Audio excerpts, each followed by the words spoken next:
Estimados estudiantes, un gusto compartir una clase más junto a ustedes de nuestra materia Fundamentos de la Psicología. Les habla la licenciada Jessica y bueno, vamos a empezar nuestra clase de hoy.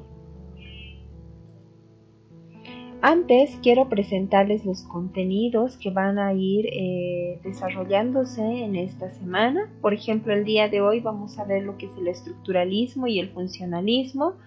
Y posteriormente vamos a ir viendo y estudiando el psicoanálisis, el conductismo, la Gestalt, el humanismo, las cuales son consideradas escuelas psicológicas o a lo que también habíamos llamado ismos. Espero que lo recuerden.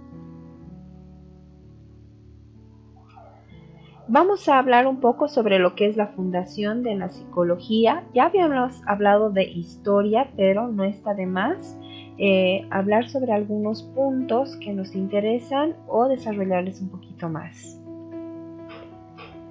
Si nos preguntamos cuál es el comienzo de la psicología científica, casi con total seguridad se dará un nombre y una fecha.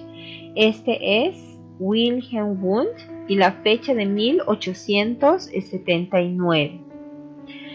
Wundt nació en Baden, Alemania. Es considerado el fundador de la psicología como ciencia independiente. A este autor le debemos que la psicología se haya independizado de estos dos padres, que es la fisiología y la filosofía, lo que ya habíamos hablado en clases anteriores, y que además sea, aparte de independiente, también se la considere como ciencia.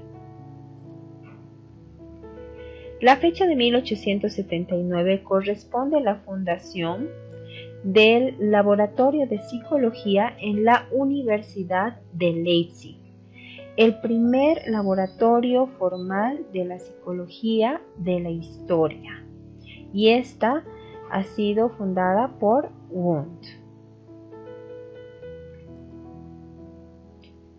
Wundt es el psicólogo más importante de la historia de la psicología. Es el primero que sin reservas podemos llamar propiamente psicólogo. Cuando lo llamamos el fundador de la psicología experimental, queremos decir que él fue quien promovió la idea de la psicología como una ciencia independiente y que es el más importante de los psicólogos. Estas fueron la definición o las palabras de Edwin Boring, el cual fue un historiador.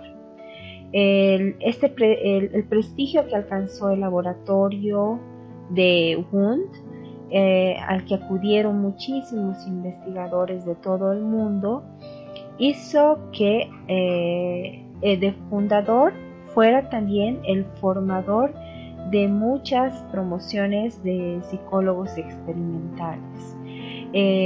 Su influencia, ya sea directa o indirecta, a partir de esa influencia pues se crearon nuevos laboratorios de psicología en otras partes del mundo. A partir de 1886, cada año se abrían 2 o más laboratorios de psicología. Y pues se empezaron a estudiar el comportamiento humano desde diferentes perspectivas. Por eso vamos a hablar también sobre lo que son las escuelas psicológicas o ismos, ¿no? Como ya lo conocen. Es decir, que la naturaleza de los problemas psicológicos de los seres humanos pueden ser vistos de diferentes formas. Alport decía que los psicólogos rara vez parecen estar de acuerdo en algo. Menciono esto porque las escuelas psicológicas han sido formadas por distintos grupos, ya sean de filósofos, psicólogos, que han estudiado el comportamiento del hombre desde diferentes perspectivas. Y estos grupos o estas escuelas psicológicas, como decía Alport, rara vez parecen estar de acuerdo en algo, ¿no? Entonces ha habido muchas discrepancias entre ellos y en su objeto de estudio del comportamiento o del ser humano. A partir de lo que son las escuelas psicológicas, también se ha escrito la historia de la psicología. Como les decía, cada una de estas escuelas psicológicas compartían una visión teórica, ¿no? Y se enfocaban también en los problemas psicológicos con una orientación en común. Y esto lo vamos a empezar a desarrollar a partir de lo que es el estructuralismo. El estructuralismo también se lo denomina una escuela psicológica. Edward Titchener es el precursor de esta escuela. Su teoría psicológica se conoce con el nombre de estructuralismo. En algunos textos de la historia de la psicología se presenta a Wilhelm Wundt dentro de esta escuela estructuralista, y en otros textos de historia pues se cuestiona mucho eso, ¿no?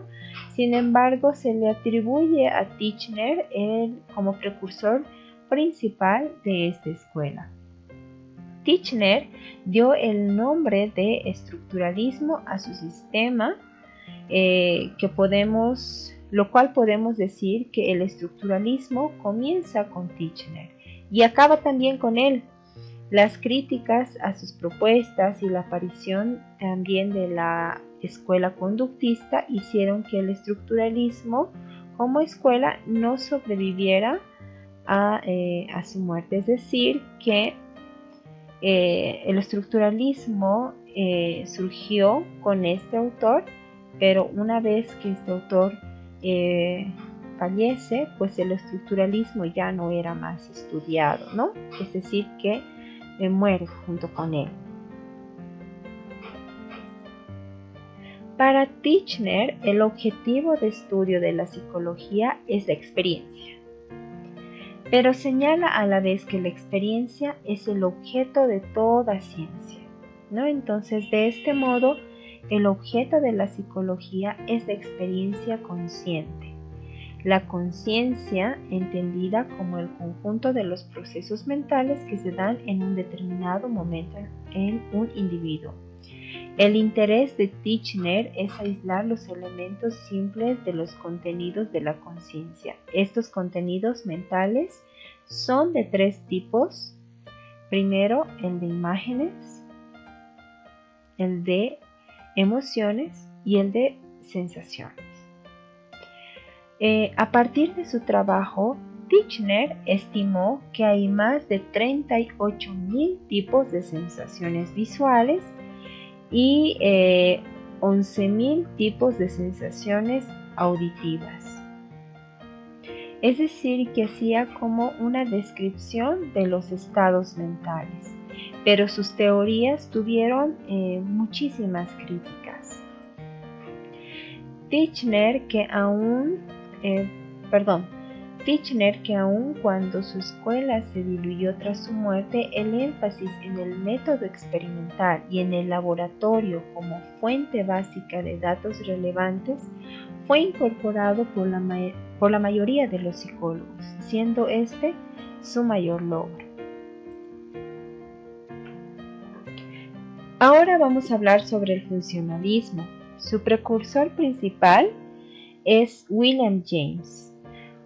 La obra principal que él escribió fue Los principios de la psicología.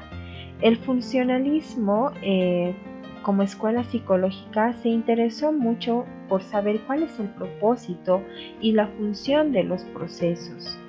Este interés fue más bien muy pragmático y funcional hacia el estudio de la mente. También el funcionalismo desapareció como escuela, ¿no? Ya no se la estudia actualmente, pero es, como les decía, parte de la historia de la psicología. La definición que da James de la psicología es la siguiente. él dice que la psicología es la ciencia de la vida mental, tanto en sus fenómenos como en sus condiciones. Con el concepto de fenómeno, James hace referencia a los conceptos tales como sensaciones, deseos, cogniciones, razonamientos, decisiones, etc. Con el de condiciones hace referencia a los procesos tanto corporales como sociales que tienen influencia en la vida mental. De acuerdo con esta definición, son las actividades de la mente y las condiciones bajo las cuales dichas actividades tienen lugar el objeto de la investigación psicológica. En concreto, el funcionalismo estudiaba las funciones de la mente desde una visión mucho más práctica.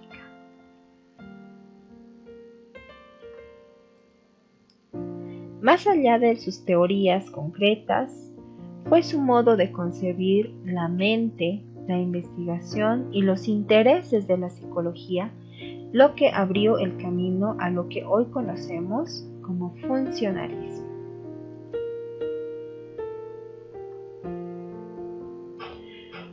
Muchas gracias por tu tiempo y por tu atención. Con esto hemos terminado la clase de hoy.